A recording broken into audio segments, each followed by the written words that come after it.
All right, good morning, everybody. Welcome to yet another episode of Black Mental Health Matters. I'm your host for today. My name is Trinity Thompson. And since the last time that I've been a host, I've actually changed career names. I am now a case manager for community health resources. So I'm super excited about that. I started a new position last month. And today we are going to be discussing eating disorders, chronic dieting, binging, and body image within the Black community. And I'm very, very honored to present our guest for today, Brianne Brathwaite. And I will just let her introduce herself. So, Ms. Brianne, I will pass off to you. Thank you, Trinity. Hello, everyone. My name is Brianne Brathwaite. Pronouns are she, her. I am a registered dietitian that focuses on eating disorders and disordered eating. I own a LLC, a private practice. It's called Eat for Success. And there we help all of our clients, foster new relationships with food, heal their relationships with food. I'm also additionally a certified authenticity coach, and I also do work with that, helping people find their most authentic selves and really living in that. And I'm so grateful and excited to be here and just so excited for this conversation, as all of the topics are so important. And I don't think that they've gotten as much light as they needed to. So I'm happy to be a resource, and I'm happy to be here, and I'm just really grateful in general. That is amazing. So how did you get started within the whole dietitian and nutrition? How did you get started within this field? Yes. So in high school, I had no idea what I wanted to do. And I had taken a forensic science course, and I was like, this is it. This is what I'm doing. No one can tell me any different. I'm going to go and be a forensic scientist. And then I think it was my first class in my university, and they were like, this is a cadaver. And I was like, and this is me getting up, walking out, going to the registrar's office and saying, hold up, I didn't sign up for that. We need to find a new moment for life. And so I ultimately, my mom was like, if you don't know what to do, you can figure it out, go back, take a leave of absence, go to community college and take all these courses. So during my time in community college, I really started to think about nutrition, and it was like, oh my goodness, how did I not see this before? Food is just one of my favorite things, and the ability to study it and to see how it interacts with our lives is so important and impactful. So then after that, it was a straight career shot to becoming a dietitian. And when I was sitting in my classes, I realized there were not many people that looked like me. Teachers didn't look like me. When I was going through my dietetic internship and going through the process, I remember one of the first times ever seeing another Black dietitian was in a hospital in the Bronx. And it had dawned on me that I had met over thousands of professionals in my entire time of being. And so when I came into the field, I realized that Black dietitians were not really running around freely. We're about 3% of the population of dietetics. And then the percentage that works with eating disorders is even smaller. So that kind of like set the tone of, okay, so this is more than just, my job. Like I am a person who is Black in dietetics, and that's important too.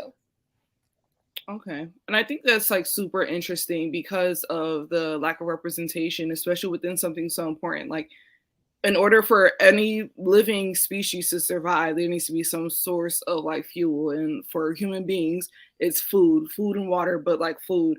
And with our community, I think every ethnicity, every culture has like their significance of like food that they place significance like with food. But I know specifically in the Black community, we have soul food, or within the African American community, but I'll generalize it and expand it out to the Black community as a whole.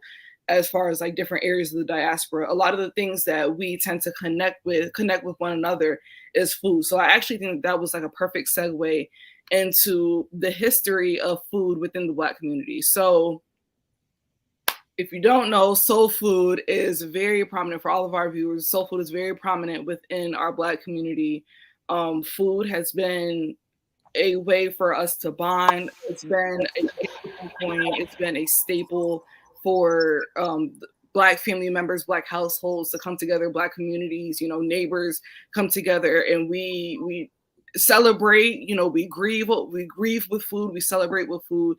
Pretty much all of our I want to say our big like milestones and like our celebrations and things like that. One of our biggest traditional customs is revolves around food and meals and cuisine. So for our viewers that don't know too much about the history of soul food and the history like of the importance of food in our community, I just wanted to quickly hit on the points of going back to the slavery era. Food rations were typically given out on Saturdays by slave masters, and the white people were given to Black people on Saturdays. And historically, Sundays were the days that were given to slaves as the day off. That was the day of rest. And that was typically the day that people, went to church. They bonded together. They bonded with their families because that was the only time of week that they were able to do so. And they were also able to cook foods. So the foods that were given to us were lard, scraps of like animal carcasses that were not eaten by the white people and by the slave masters and their families. So that could have been like parts of the pig, parts of the chicken that were discarded that weren't seen as edible, that were given to us, greens, cornmeal. And I feel like, or not I feel like, but I know that that's what encompasses a lot of our cuisine today, such as cornbread, collard greens, ham, fried chicken, black eyed peas. Things that weren't seen as edible to slave masters were given to us, and that's what we use, and that's what we bonded over for generations to come. Recipes have been passed down, and now in the present day, that is a bonding moment between family members, and like I said, neighborhoods and communities as a whole.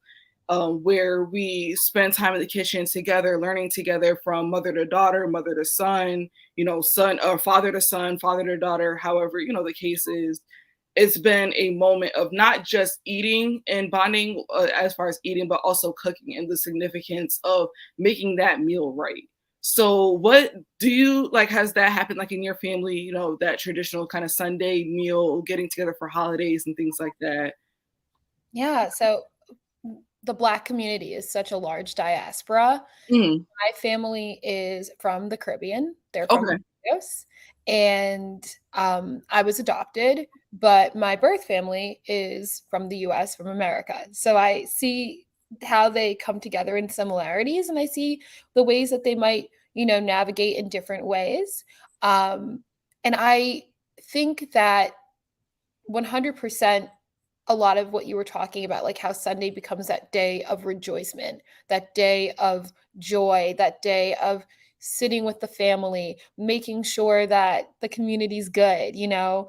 And I see how that still does to this day, like even on an island that like such as Barbados, Sundays are a really important day for just that community. And so I absolutely have grown up with that sense of community, whether it's church, right? If that's the sense of community, um, whether it's having everybody over for family dinner, family meal, or even just like hanging out, you know, like the whole family's hanging out, no one has work, there's a point in time when everyone's connecting. So I definitely do experience that.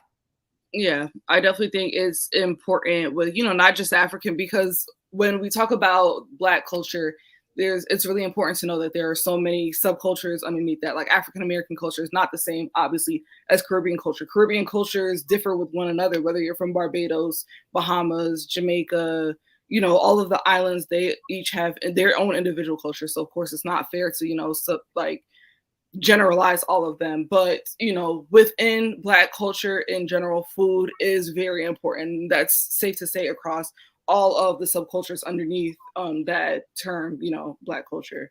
So like you said, definitely it became a moment to rejoice, to celebrate, to bond with our neighbors, our family, and that has just spread across cookouts in the summertime with family reunions, funerals. The first thing people want to do is get together and what are we eating and making sure that everybody's fed. So I think that it's very important to say that food is a symbol of love. Food is a symbol of respect. Food is a symbol of family. And I think that it's so important it was important for me to recognize the history and the significance of food before we get further into our conversation, because as we begin to like really dissect the areas of like chronic dieting or food disorder, or I'm sorry, eating disorders around body image, we first, and I want all of the viewers to know the significance of food and just the level of the standard that we hold food to within the Black community, because it is, like I said, a symbol of love and respect and rejoice and togetherness in community. So I think that it is time to move on to our first topic, which is our food and health risk within the Black community. So we know that the food that typically we eat is not the healthiest. A lot of the soul food within the African American community is cooked in various sources of fat, such as oil, so any type of like oil, vegetable oil, canola oil, peanut oil, things like that aren't typically the healthiest. And historically, it was cooked in lard. There's shortening, things that just aren't healthy. So they do tend to pose and put us at a higher risk of certain chronic disorders, which I think you wanted to talk about. So since you are the expert, I will pass this off to you. What are some disorders that you typically see within the Black community that are a little bit more prominent? Yeah, so I wanted to touch on a couple things that I heard, and I think it is important. So just a little bit back on the historical significance. When I was listening to you, I was hearing this theme of a lack of food diversity, right? We were given what we had. Like we didn't get to go and intuitively choose what we wanted in Right. forest, in garden. We were given, this is what you got, this is what you got to use. Yep, and make the most of it. Make the most of it. And also, like enslaved people weren't just like, obviously they weren't hanging out, they were like doing really hard laborious jobs. And so, for slave owners, it must have crossed their mind at one point, yeah, we need to give them food, but we need to give them food that gives them the ability to work. So they're not passing out, so we don't have to deal with that. We need to make sure that they are able to do this really structured, hard, unfair, unethical labor. And if we are going to give them things, we're going to give them scraps. We're going to also give them scraps that are going to be sustainable to some extent. And not out of kindness, but Right. out of necessity. So then when we move on to, and this is just something that I'll probably say, I don't really believe in healthy food versus unhealthy food. I like to take the morality out of food, because I think when we get there, we start to internalize, right? Like if I eat a bad food, does that make me bad? If I eat Mm, healthy food, does that make me good? mm-hmm. And what if a bad food is that only connection, that bad food is an only connection to, you know, all of the things that my family and I have been going through in the connection, the community, and all of that, right? So I like to take away those titles and I like to kind of replace them with all foods fit. I think in terms of the health risk in our community, which are a big deal, they're undeniable, right? I think it's important to know that the Black community is predisposed, right? Which means they have a higher incidence, probably most likely genetically, right? For high cholesterol, high blood pressure, type 2 Mm-hmm. diabetes, heart disease. And then on top of that, I started to look into, well, what are some of the other things? Like, yes, food does, have a big role to play, but what are some of the other things that are playing a role? And through my research, I discovered stress. And when I sat down and I was like, well, do Black people go through stress? Then I started laughing at myself because that's a silly question. We go through what? We go through weight stigma, we go through racism, we go through sexism, we go through all of these really highly stressful environments where we have to continue to be these forces of nature to even get through it, right? Like Mm-hmm. if we're carrying, you know, a load of 20-pound boxes, there's someone every day who just keeps adding like 10 pounds, like every day, Right. 10 pounds. Oh, that's hard for you here. Have 10 more pounds. Um, and so it's it's interesting because now our bodies are predisposed. We're exposed to all of this stress. And then, much like that historical significance that we talked about, we also have this large food insecurity place that we're living in. So we don't have food diversity. Some people don't have the reality to wake up and say, oh, you know what I want to do? Today I'm going to drive in my car and go to Whole Foods and I'm going to buy this and this. And then later on, I'm going to come home and I'm going to cook this really good meal for my family. It might take me 2 to 3 hours, but oh, actually, I can use my Instapot and that will shorten it to 30 minutes. Like some people don't have that reality. Mm-hmm. And so it really is, we're still kind of living in that system where it's like we have to work to live and we have to eat things to work to live. Mm-hmm. And that never was dismantled. We were never taught in the beginning to be intuitive once we arrived, once the slave owners stuck their claims on what was going to happen. And so that also flows through the channels of like cyclic understanding and tradition and how we interact with our food. Exactly. I think so. You brought up two really good points that I wanted to also comment on. So the first being that the food insecurity thing. I think that was like super important because I went to Spelman College. That's in Atlanta, and it's in the middle of the West End neighborhood. And in one of my classes, we had talked about food insecurity being an issue in the West End Atlanta because we go to the grocery stores, the local grocery stores, and we see that there's not a lot of fresh produce out. There's produce, but it's about maybe a day or two before it's no longer good. And then when you travel out to different areas of Atlanta, and this also occurs in any major city, when you travel out to other parts of the city and you see the more Whole Foods and the Jamba Juices and like a lot of smoothie shops and Eat Green and things like that and like local farmers markets, and the price is so much higher. And like you said, not everybody has the luxury or the ability to be able to say, I'm going to go get in my car and then I'm going to go to Whole Foods today and spend $200 on maybe a week's worth of groceries or maybe 2 weeks worth of groceries. They don't have that luxury. So it's a choice between getting on the bus, spending $1 or however much the bus tickets are, spending that small amount of change to get on the bus and go to the local Walmart where the produce section isn't that big and there's more foods that they're cheaper, but they're not the best for our health. And I know you were saying that you don't like to think of food as what's good versus what's bad, but in terms of reality, foods that are more accessible, that are not the best for our health, especially because we are predisposed, versus being able to get into your car that runs on gas to go further out to a place that's not as easily accessible for certain members of our community that live in lower socioeconomic status neighborhoods. They don't have that luxury, so it's like they are forced to. It kind of plays into that whole generational curse, generational trauma of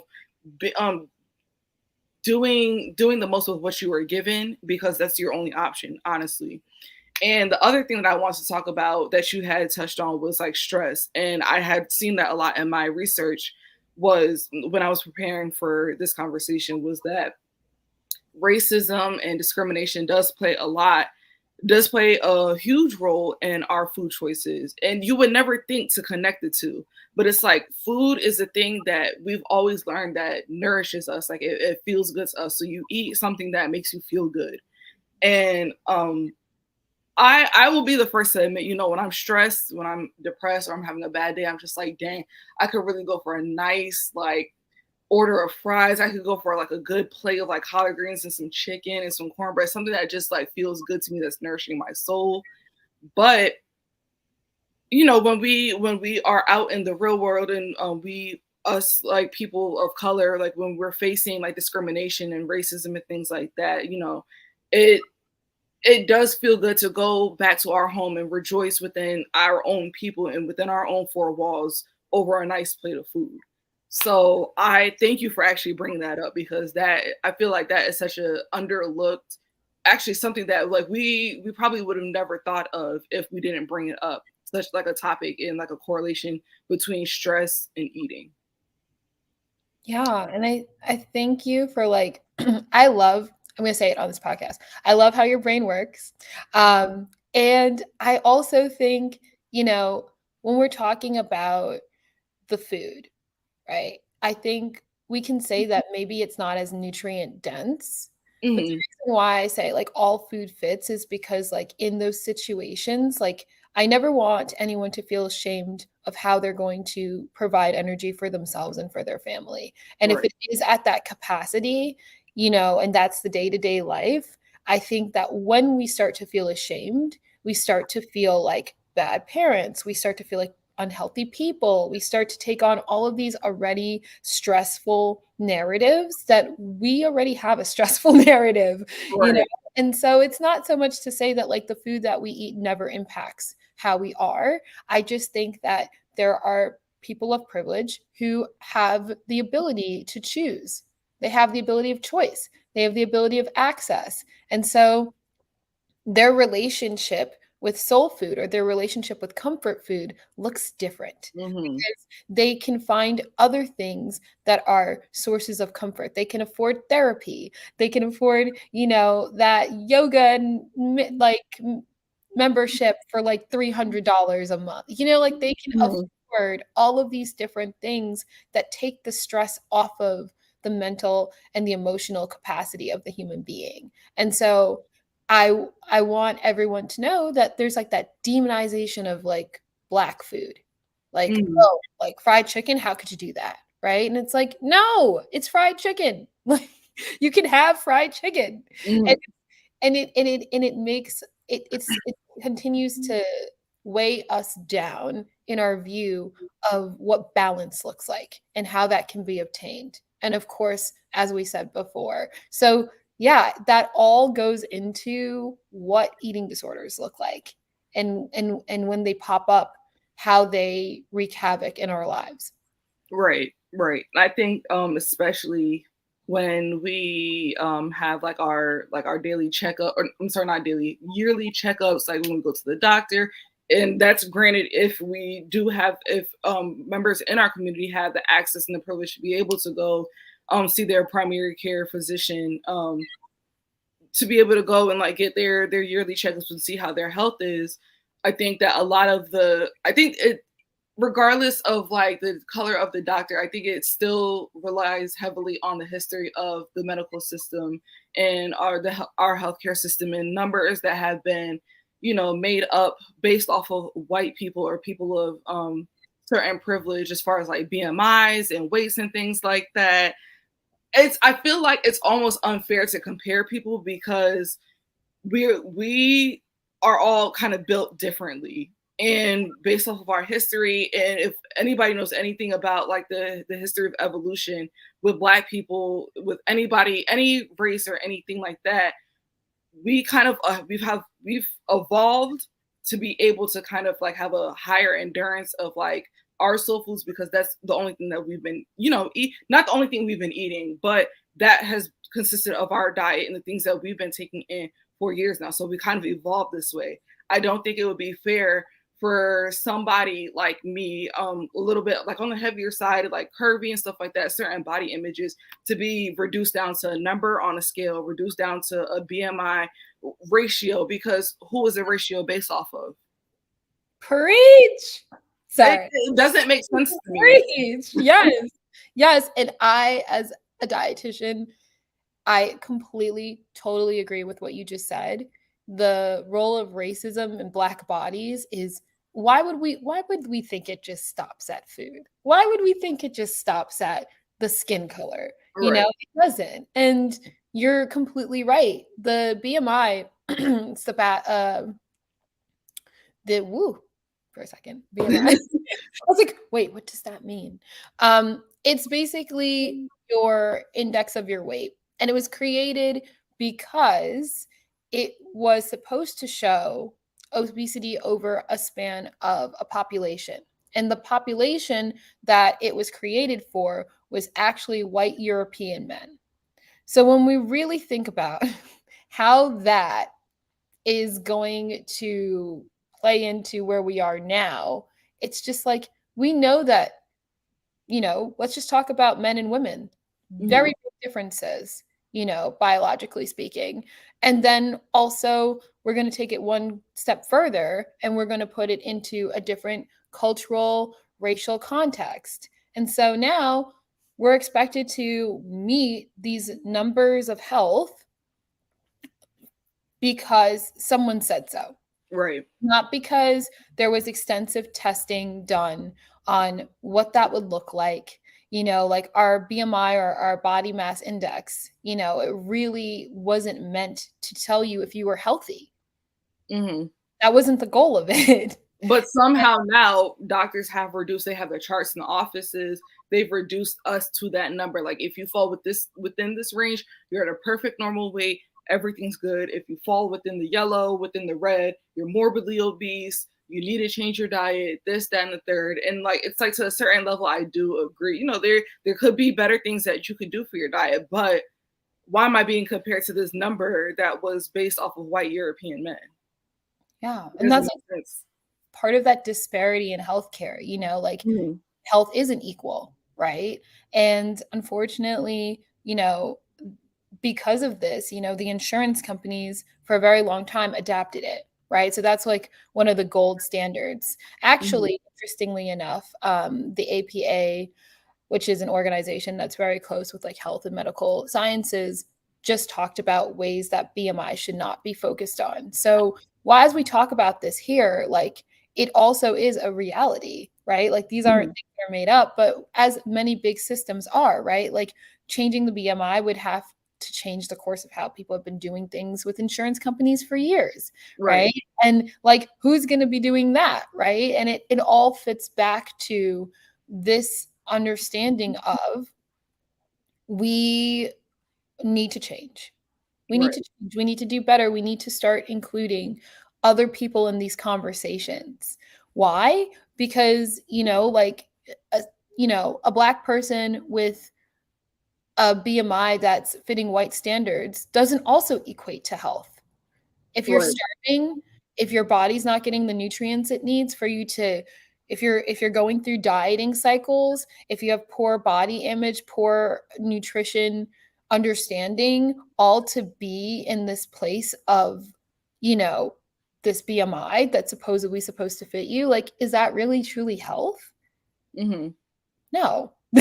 So like if you're hungry, you're not feeling good, like you're always tired, you have no energy, but you fit within the BMI range. How could you how it doesn't equate, like it doesn't make sense. So like you said, like there definitely has to be changes, which it would require a lot of extensive research on the averages of Black people. And then, like I said before, there's so many different types of Black people. So it's like we can't all fit to this one universal standard, this one worldwide standard. If it's based off of one specific group of people, we would need our own numbers and ranges, and that would require a lot of research to be able to see where we would lie within a certain ratio or a certain number on a scale in order to be considered healthy. And I also think, like, I think about that and I think about maybe that system changes. Maybe there are no numbers, and maybe it looks like, okay, what are the social determinants of health that you have access to? Do you have economic stability? Do you have educational access? Do you have healthcare access? Do you have neighborhood and environmental, security? Do you have a social community that's loving and caring and supportive? And then, are you having enough to eat every day? Are you hydrating enough every day? Are you engaging in some mindful movement? Maybe those should be more of the understanding of, like, whether or not a person is having a healthy lifestyle rather than a number, right? Because that number so often invalidates Black people in so many ways.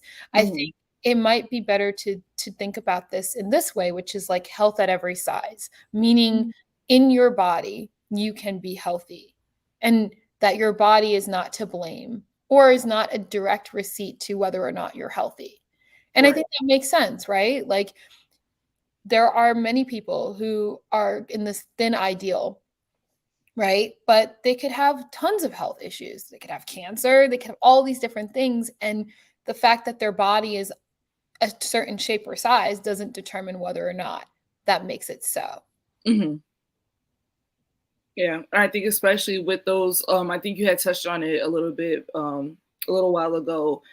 Certain disorders, chronic illnesses within Black communities that people are just genetically predisposed to. Doesn't have anything, like, you could be the healthiest, you still might develop type 2 diabetes, you still might develop high blood pressure, you still might develop cancer, because it's just it's genetic, and there's a chance that you will develop it, or there's a chance that you may not.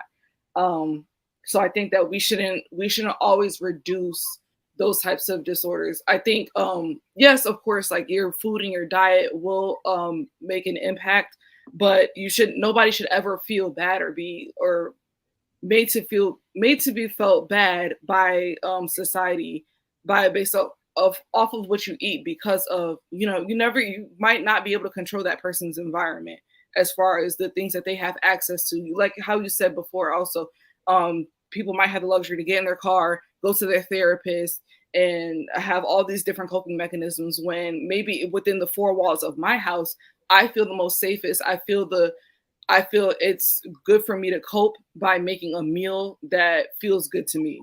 So I think that it's definitely important, everything that you said. So I just wanted to say that was great. That was gold.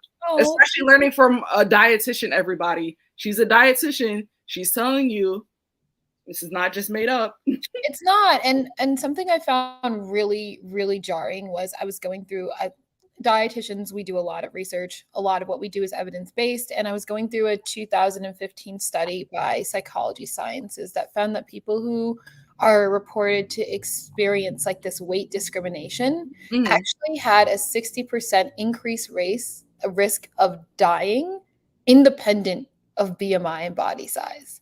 And that to me was just, like, mind-boggling. So, like, the effect of the weight stigma, the racism, the sexism, right? That discrimination piece actually is more unhealthy for the body than the weight itself. Right. Very, very good stuff. Very important. But I think it's definitely time to move into eating disorders within the Black community. And I'm actually really interested in hearing the things that you see personally, like as a dietitian within your own profession, and also discussing some of the things that I found. So before you start, I wanted to just bring up some things that I had seen within my research, because again, like I said, I was not too knowledgeable about the topic beforehand. gained a little bit of information, and I definitely want to see like where it goes and what kind of conversations this opens up. I didn't even really know if eating disorders really existed within the Black community. I know nobody is, just like not subjected or susceptible to developing an eating disorder. But I know that with the relationship of that we have like historically with food, I wondered how it would affect us, especially living in 2023, where body image and diet and physical wellness and mental wellness is such a big thing. It's more popular now than it was, 20 years ago, 50 years ago, 100 years ago. So I actually did find that two of the most prominent eating disorders within the Black community were binge eating and bulimia. So tell me a little bit about that. Yeah, so binge eating is an eating disorder, which is generally characterized by eating large amounts of food at once and not feeling the power to stop. Um, and it normally follows, some sort of like stressful experience. And there's that.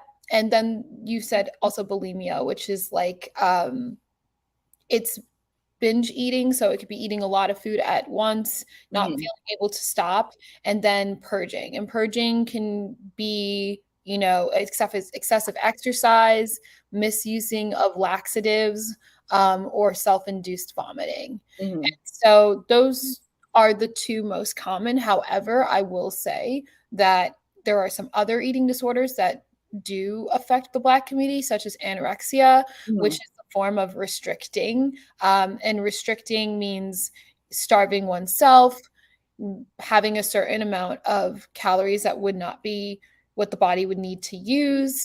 And you can have anorexia coincide with other purging behaviors. And then sometimes it can just stand alone as just undernourishing your body intentionally, with no other behaviors. And so those are the top eating disorders. There's also another one. It's called ARFID, and that is not so much. Sometimes it can be focused, but not so much focused on weight, but more so focused on textures and sensory aversions to food. And typically, you see this at a very, very young age, independent of understanding of food at that time. Mhm. And so I just wanted to put it out there that there is a spectrum of eating disorders, but the two most studied and the two most prevalent as we know today are the binge eating disorder and the bulimia for the Black community. Okay. So there was also a quote that I seen while I was doing my research from Rachel Good. She's an assistant researcher at the University of North Carolina Nutrition Research Institute. And it kind of goes back to what we were talking about with the food insecurity and us kind of making something out of nothing, where she says you have to think about what food means in Black American communities historically. We had scraps and we had to make mosaics out of nothing. As Black Americans, we don't want to waste food. We value being able to give large portions. We value being able to eat more than enough. So that was in relation to when I was looking at a study done on binge eating disorder. And I feel like that's also true because I feel like just at some point within our lives, we've all had like that one mom, that one aunt, grandmother, where it's like, you better eat everything off that plate. Don't leave anything to waste, because we do at some points like within our life or within like history, we know what it was like to not know where like our next meal was coming from because we were primarily given scraps. So I feel like what she was saying, as far as being able to provide large portions and not letting anything go to waste, it's not like it was like, I don't know. I feel like I'm having a hard time explaining this, but it's like it almost was embedded in us to not waste food. And then that kind of turned or kind of plays its role in the development of binge eating, because we are told, to make sure you clean that plate. And it's not so that we are focused on like eating every single thing, but it's more so like we don't know. There might be a time where we don't know where our next meal is coming from because of that touches on the food insecurity. So it's like you better eat while you can. And I feel like that might have like turned embedded into like a psychological process of I need to eat all of this food. Like I have to eat all this food, and I'm unable to stop because I don't know where my next meal is coming from. Yeah, so a couple things came up for me Mm, in what you said, and I think one of the things was, you know, when you were saying like that scarcity. So I call it the scarcity mindset. The mhm, scarcity mindset, meaning this might not always be here, so I have to have it now, which can be a factor that goes into the binge eating component. mhm, Like knowing what it feels like to have a restrictive, you know, meal plan or diet based on different situations that aren't exactly 100% in your control and not wanting to be in that position again.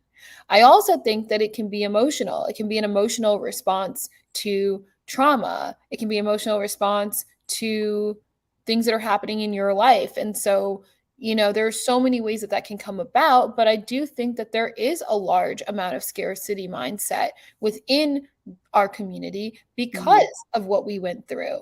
And I didn't say this in the beginning, but I have 2 degrees. One is in nutrition and dietetics, and the other one's in nutrition and genomics, which is the study of the genome. And that goes back into like the genetically encoded trauma, right? And how Mhm. that comes into things. And when we think about, especially I think about my Caribbean family, they did all this work to get here.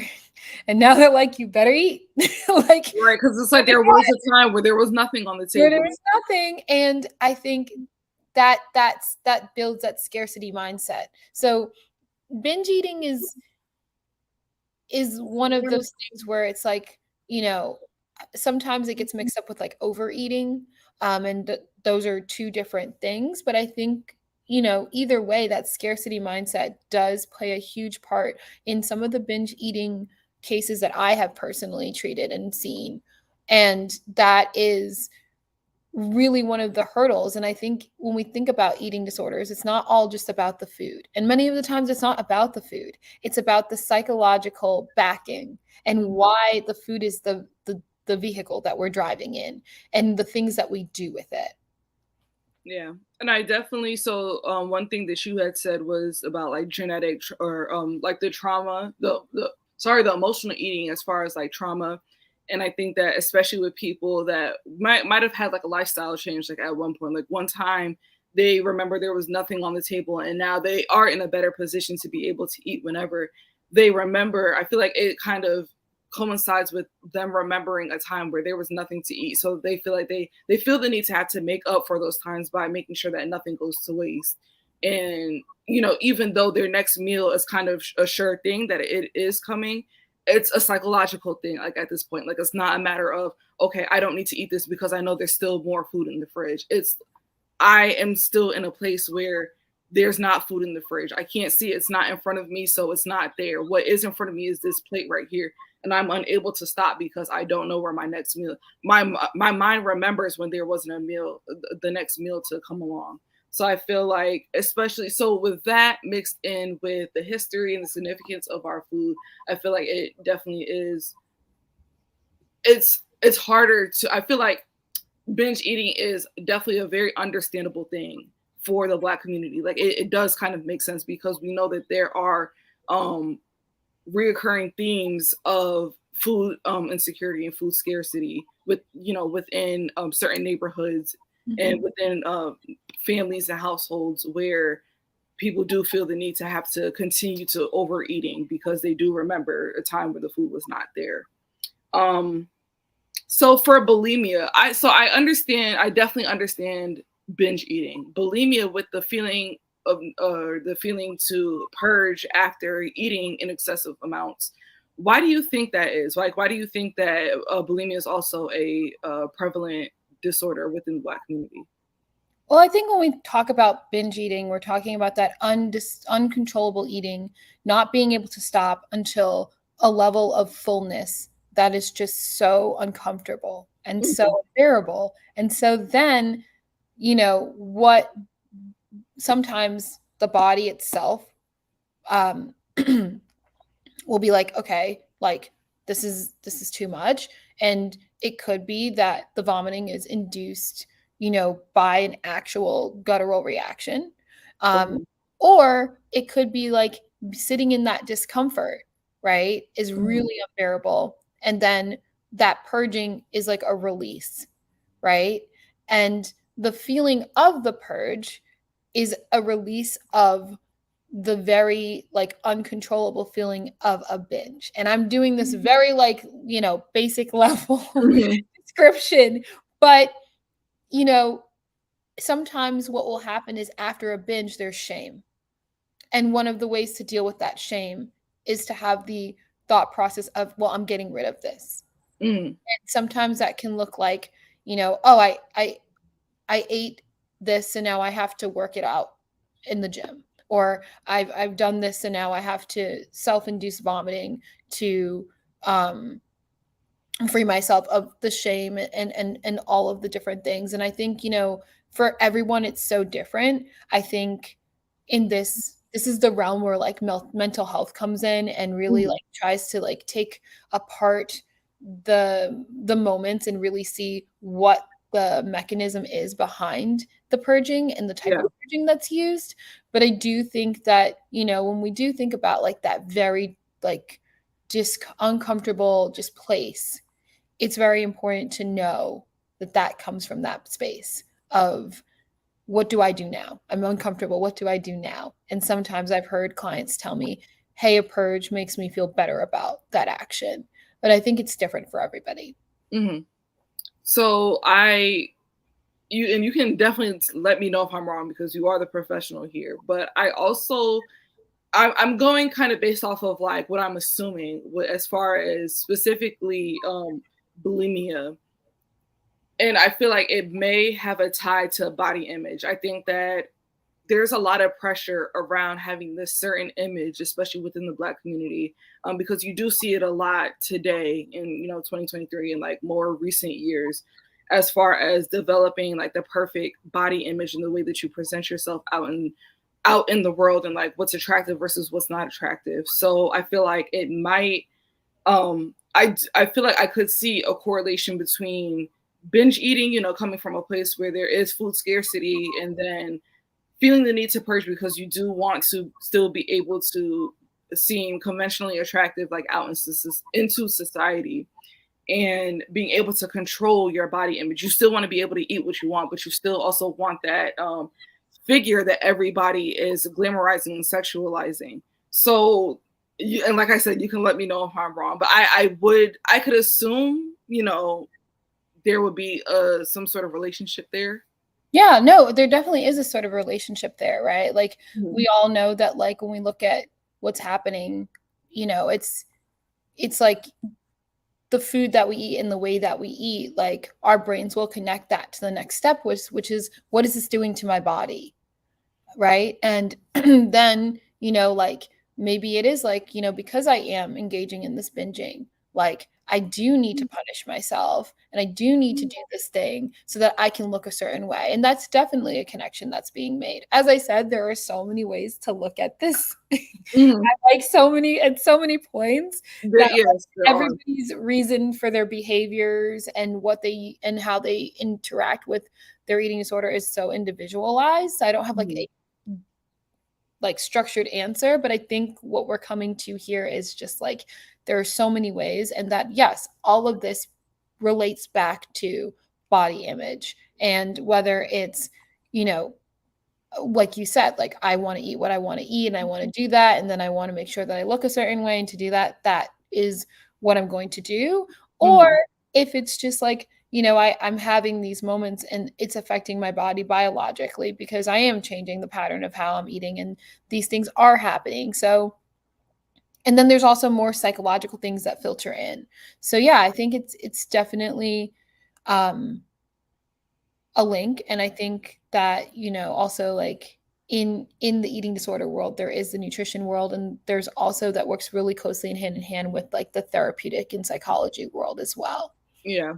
And definitely, like you said, there are a lot of factors that could impact, the development or just kind of like the overall course of an eating disorder, like within somebody, within the Black community. It could be like, I feel like I can see a lot of like intersectionality. It could be like generational trauma and the feeling of like needing control like over your own body. It could be generational trauma and food insecurity. It could be insecurity and the need to control yourself. Like, it's just, there's so many things that could like overlap into one. So like you said, I could definitely also see and understand where it could be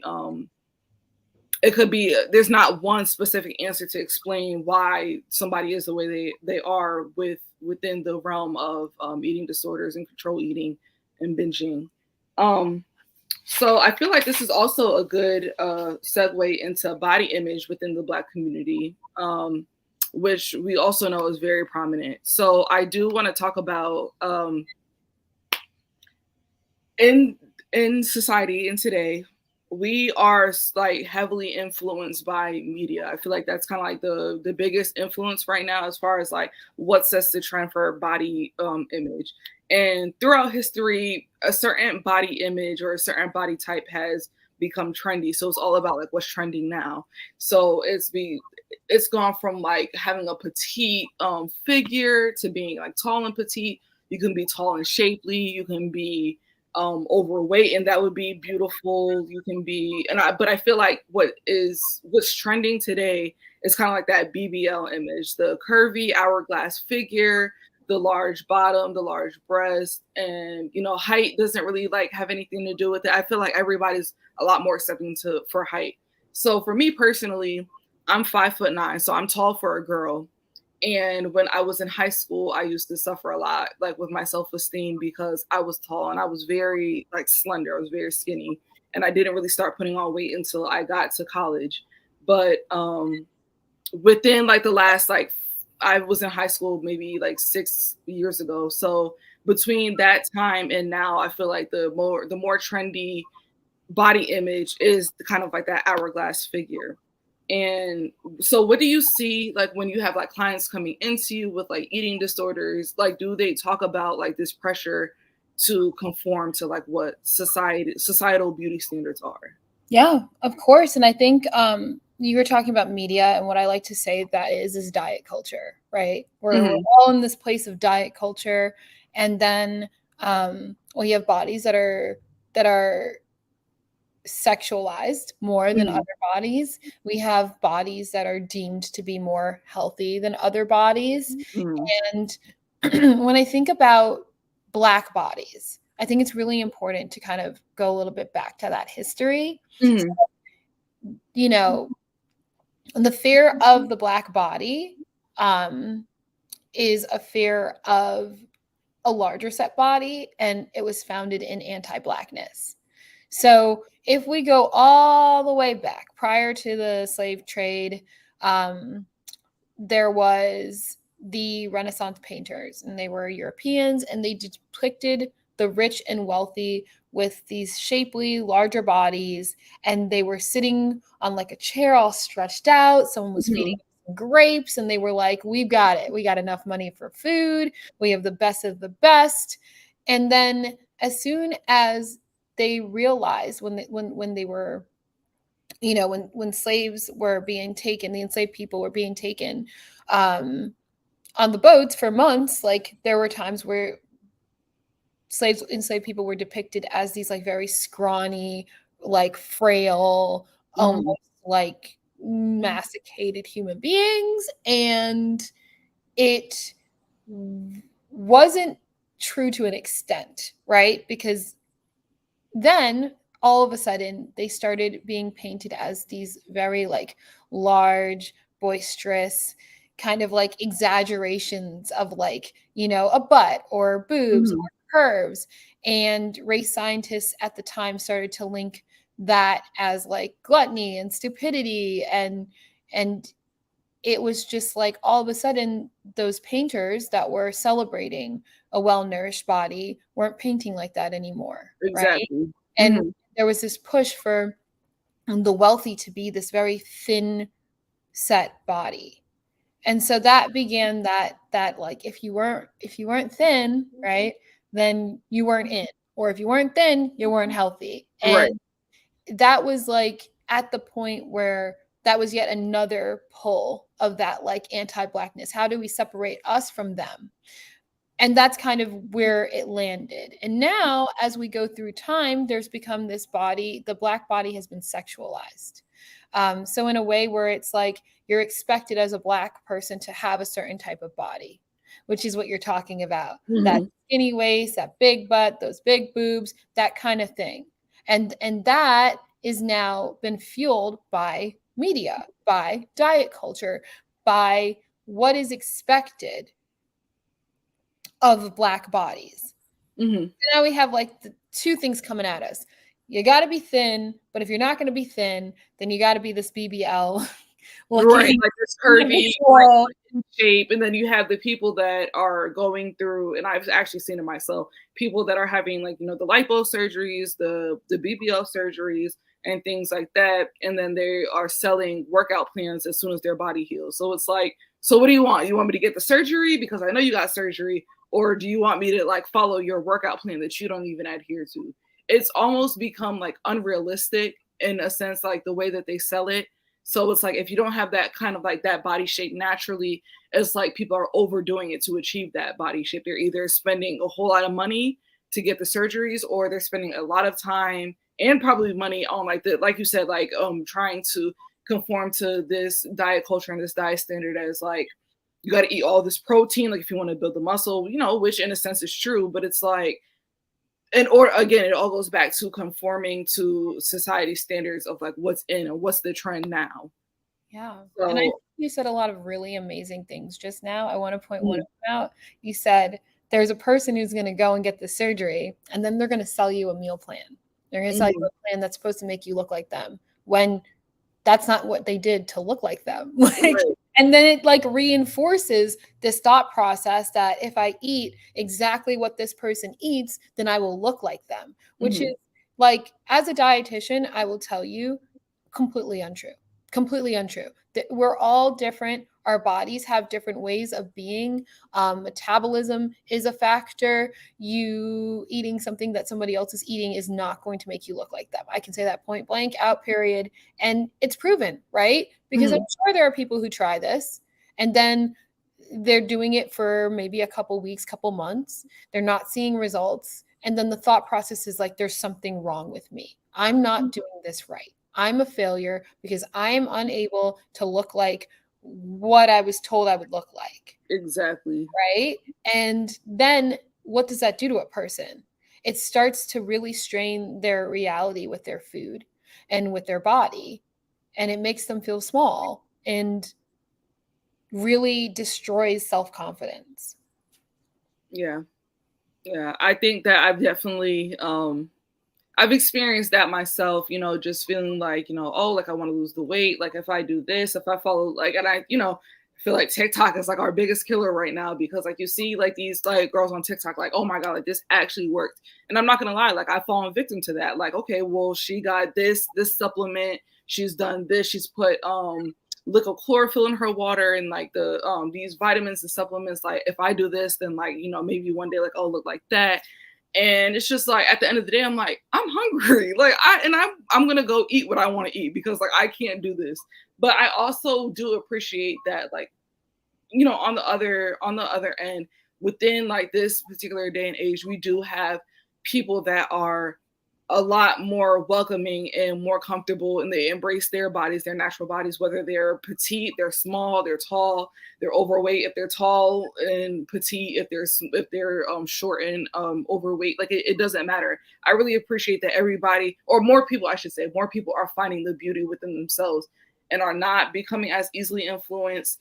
But it is also still dangerous because we are in an age that where we do have more influential people than ever. Like people are literally becoming like, or calling themselves, their professional titles are social media influencers. And with us having so many young users on every platform like YouTube, TikTok, Instagram, Twitter, things like that, these young impressionable minds are like, well, if I want to look like that, especially in the age of like adolescence where it's like their body image and their self-esteem is everything. Like that's number one. How do I fit into a group? When you have these young impressionable minds that all they want to do is fit in, because that is very normal. It's psychologically, like I think it's Eric Erickson. That's his biggest thing at that adolescence and like young adult age. Everybody just wants to fit in somewhere. So it's like when you're exposing these impressionable young people to different videos and things like that, and accessing all this information at once is literally inundating their minds as far as like, this is what I have to do to look like this, and that's what I'm going to do. So I feel like it's unhealthy in a way where they're not going to be at that age where it's like, I feel comfortable within myself. There's nothing that I need to change. So I don't know. It's like, you can see like it can go either way. Yeah, and I think when we say things like overweight, like especially like in this context, like, you know, as I said, like they're like when we think about like health at every size, is someone really ever overweight? Like, Right, you know what right, I right. mean? Like that might just be their body. And maybe we ask them, like, what do you consider? What do you prefer? Do you prefer a larger body, or do you just prefer us not to even talk about it at all? Right? Like that's not like sometimes I will go to like a reunion and I'll hear people say things like, "Oh my goodness, Maggie, did you do this? What about your weight? Da da da da da." And I'm like, Maggie didn't ask for that. Like I thought we were here for That's true. Paul, and Paul and Jessica are getting married next week. Why are we talking about Maggie and what Right. Maggie's body looks like? And it's just like one of those things where it's like maybe and you kind of said this like in the past. It's just like there's so many different places, and on one side there are spaces and communities for people to feel welcome as they are, and then there still is that like ever growing diet culture that's like, no, you need to look like this or you need to look like this, otherwise you can't join the club. And unfortunately a lot of society is there. So you mentioned something about younger children, and the onset age for eating disorders is somewhere around like 8 to 10 years old. So it's really important that we also think about like the messages that are being sent, you know, especially with TikTok. Like you can scroll all day and like maybe you remember two or three things the second you log off, but during the week your brain is still processing the things that you saw, and they start to come up in whatever ways they're going to come up. And yeah, I think it is a dangerous place, you know, with all of the social media influencers. And what are they motivated by? They're not motivated by helping you be your best self. They're not motivated by really making a change in someone's life, right? They're motivated by money, and they're seeing this as an opportunity. You know, that meal plan that they don't have any schooling to make, that meal plan is also a cash flow for them. So of course they're going to push it. They might find Right. other people who did what they did. They're like, actually, do you want to endorse this? I'll give you a cut. And so all of a sudden now all these people are coming out with these bodies that look similar or not similar and talk about how this meal plan did all these things for them. And in reality, it's Yeah, you were fresh off the surgery table like, like 2 weeks like ago. Yeah. I don't know about that. And it's so hard because you're sitting in your comfort zone, you're at home, you're scrolling and you're alone. There's no one else, there's no other voice there except for the one within yourself. And the one that's Mhm. attracted, the voice that's attracted to that might be that voice of like having to hear that weight stigma, right? Like I talked about how weight stigma, the stigma of weight is way more dangerous than the weight itself. And so Right. it really is just like this like self-worth, and it comes from a place of the patriarchy, right? Like Mhm. who deems what women are beautiful and what women aren't, right? Right. And like for the longest time, who was in power in just about every single place, every single like TV, magazines, all that media, like that's been historically a white male dominated place. Right. Yeah, especially white men, and then like with white men kind of pushing onto white women kind of setting the like the standard, and like that's kind of like what everybody adheres to. And then I also kind of liked what you said about just as far as like people dang, I really just lost my thought. It But happened. I just think that overall it is like a hard society to live in because you don't know like what the best things for yourself. The only thing that you want to do is be able to fit in, and there all we know is that there's a certain body type that is like that's what seems to be like what's in. That's what I need to do to be able to look like this. So now I'm gonna go buy like this kind of phony diet plan or like phony like workout plan, this, that, and the third. And I had also wanted to mention I think I was going to say that, like, you have brought up like there's not like a lot of inspirational people that kind of like just want to like welcome you and celebrate you for like who you are, and like just be who you are, embrace yourself, and embrace your body image. Your self-esteem will like be so much higher if once you like really just start to accept yourself and not care about like what the standard is. And I feel like I do see those people. It just so happens that they fall so low in the algorithm, where the people that are like setting the standards and selling like the workout plans and everything are so like they're further up in the algorithm. So it's like every other ad, every other post you see is like, do this, do this, do this, do this. And like the motivational speaker, like, and maybe you'll see them like once or twice a week. And it's just like, it almost kind of makes me think, is this a conspiracy with social media? Because we know everything runs off money. Everything is capitalized within our society. So is this like a way to just kind of like push it to like make more money? Or are people like generally concerned about like actual health? Because like if it was a real thing, then I feel like, or if people were like actually genuinely concerned about health, then like they would bring more statistics into it. But no, like you see celebrities, you see the Instagram influencers, things like that, where people are like, oh, like do this, like if you want to like have the, like I maintain my shape with this. That's the main thing they say. They never talk about like battles with their actual physical health, like chronic things that might be ongoing for them. They only talk about like, if you want to look like me, have this shape, then do this, wear this waist trainer, use this sweat cream. It has nothing to do with actual health. So I don't know. I feel like it might be a conspiracy. Yeah, and you know, I'm sorry if it translated into I don't think that they're there. They're definitely there. I just think, like you said, like the algorithm is choosing, it's still choosing the narrative diet culture. It's still Right. choosing the narrative. And we have to think about like those are that this is like when we think about everything we've talked about, we would need a pretty large disruptor to really make those concrete changes. And it's starting to happen. And so that means every single advocate, every single body, neutrality, body liberation activists, dietitian, therapists who works in this field, like we're all slowly chipping away. We're all working, right? Mm-hmm. But you know, since it's not run by money, you know, the marketing may not look the same. You know, we're not going to pay millions of dollars to Instagram to run ads, right? Because that's what they do. Mm-hmm. And it's if you have a lot of money, you can do very well on Instagram. They will push your narrative because you're paying them to. And Right. same thing with Facebook and any other social media site that does any kind of advertising. And Mm-hmm. advertising has become so predatory. Like you can select like what race of people within what age who watch what show to be getting this content.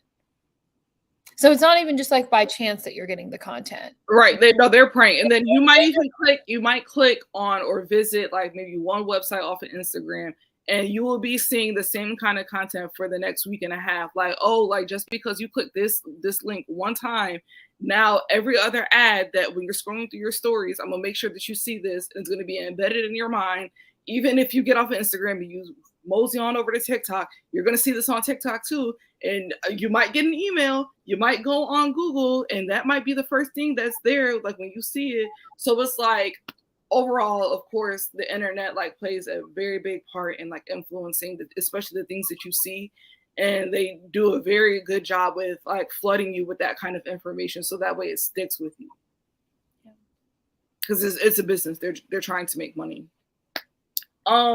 I really wanted, before we go, I really wanted to touch on Black men and eating disorders and binge eating or emotional eating or, you know, body image, because I feel like that's also like super taboo. And then when I was also doing research about it, I did not find as much as I did about women. They either, like, whenever I did the research, they either talked about Black people in general, or there were a lot of studies obviously done on Black women, because I feel like we are a little bit more sensitive about our body image. But there was not a lot of information done or a lot of research done about Black men. So what, like, do you have Black men clients? Like, what do you think about like Black men, and like, as far as it pertains to like this topic? Yeah, so Black men absolutely are susceptible to eating disorders. I want to say that. Mm-hmm. Um, I have had Black clients. I have had personal interactions with Black men who have eating disorders. I think it goes back to a lot of the barriers that Black men face that are kind of still being broken down right now, with that taboo of mental health at all being a topic of conversation. Mhm. However, it all is linked back to the same thing, which is like a lack of self-assurity and the wanting to belong. I loved when you said that, because and also the wanting to not have that stigma, right? Like Mhm. people who navigate in larger bodies, right? Like they go through different stigma. And like if I think about it, like going through the world as a Black woman, I'm going through a certain stigma, right? Like, Mhm. and sometimes I wonder, like, if I could just have if I could have no stigma for like 2 days, what would that do psychologically? How would that feel? Right. And so sometimes, the pressure that Black men are under is excruciating, from being, if depending on whatever type of traditional family structure they're a part of, to Mhm. being a Black man in America, which we know with the police, which we know with different types of like organizational structures. It's just so much pressure.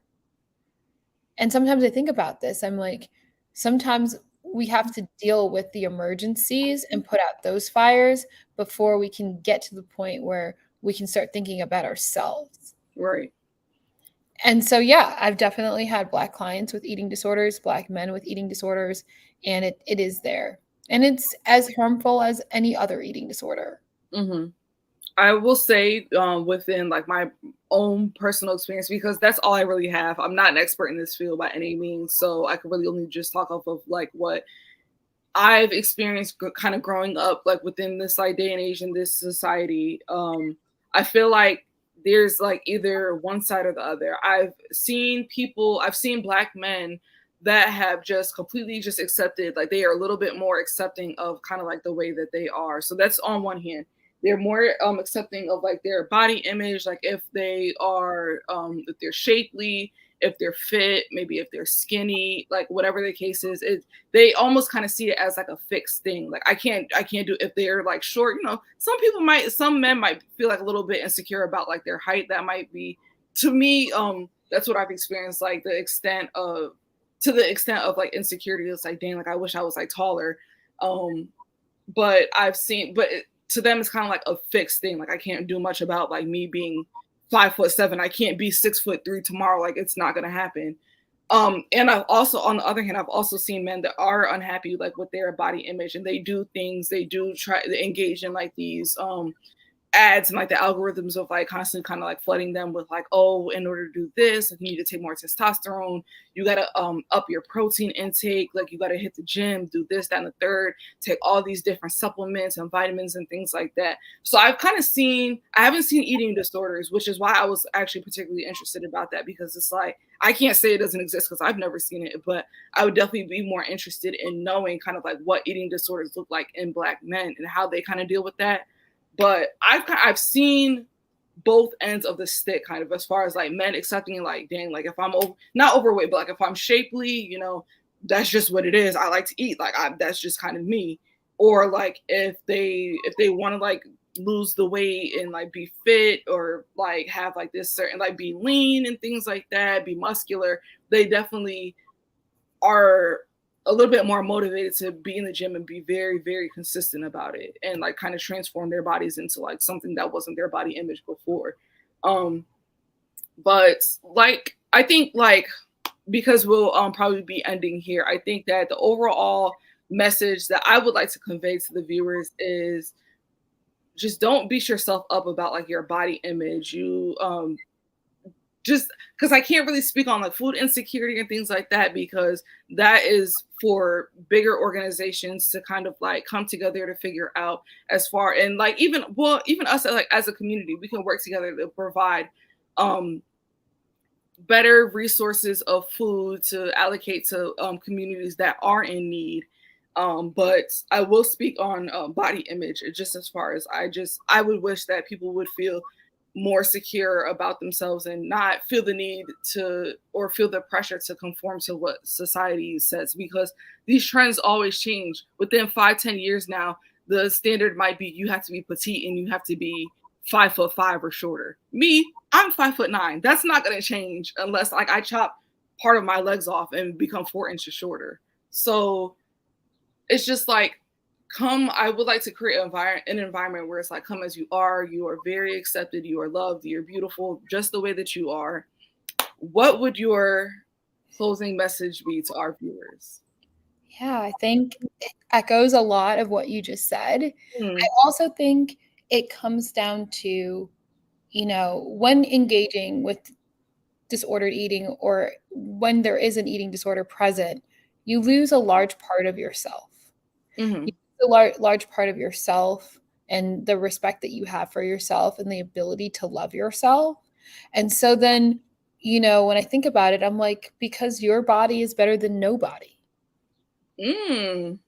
Right? Like that. Like, Yeah. because your body is better than nobody. And because bodies are there are earth suits, right? They allow us to go on journeys, achieve goals, dance in the rain, love, say funny things, give hugs, emote, and fighting against your body is always a losing battle because it's not going to leave you. It's there.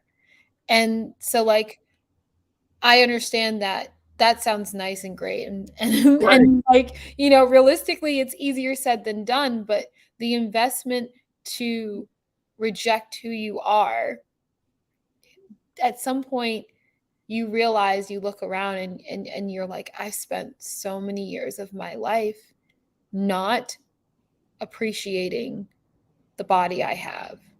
And what did that do? How many engagements did I not go to out of shame? How many life moments did I skip because I didn't feel I was worthy? How many people did I not experience in my life as a friend or whoever because I felt like I couldn't? And all of the things that make a life worth living. Right. What happened to those? And so I think that's like my ending statement, right? Like we all have, and I want everyone to know, like, we're up against something. That pressure is real. That weight stigma is real. That the comments and the judgments and the perceivements are real, and it's hard. But once you get to the point where like all of that becomes less important, you get to figure out who you truly are. And I guess that goes back into that authenticity coach moment for Brie. Yeah. But that's kind of how I see things in that way. I would like to say, if anyone has felt aligned with the message of today, you absolutely can visit my website, which is eatforsuccess.com. And there you can look into any sort of eating disorder or disordered eating services, as well as the authentic coaching, which is also there as well. And so, yeah, just the first step is really thinking about, like, what do I want out of my life? Do I want a full life, or do I want a life conforming to society, even though that makes me less of who I am? Yep. I think definitely that just kind of the first step is honestly just sitting back and reflecting and answering probably difficult questions of what you want and like what would make you happy, and seeing if does that align with what society wants, because like you are living your life, society isn't living your life, society isn't living in your body. So I feel like the more that you accept yourself truly for who you are, the happier that you will be. So with that being said, I want to thank anybody that had tuned in today to watched today's episode of Black Mental Health Matters. Thank you so much, Brianne, for being our special guest today. Like she said, please visit her website. It can start with this finding services, connecting with people, just starting that conversation. You'll never know how far you can get unless you take that first step. So please visit www.eatforsuccess. eatforsuccess.com. Too many S's. And thank you, everybody. And we will see you next week on another episode of Black Mental Health Matters. Bye.